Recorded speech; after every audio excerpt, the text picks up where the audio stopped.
Šiandien noriu su tavim pasidalinti tema apie poros suderinamumą.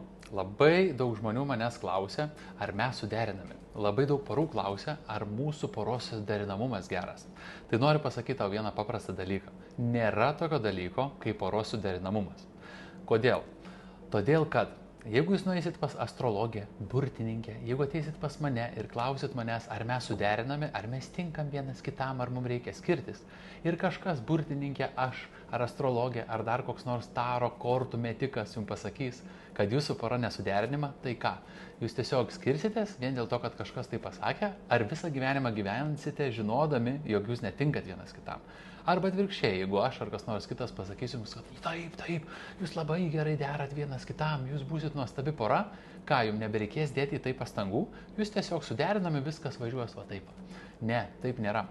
Taip, visi mes esam skirtingi, visi mes turim skirtingų charakterio savybių, taip, visi mes esame panašus arba labai skirtingi ir tie skirtumai gali būti tiek dideli, kad mums bus reikalinga įdėti daugiau pastangų tam, kad mes gerai dėrėtumėm.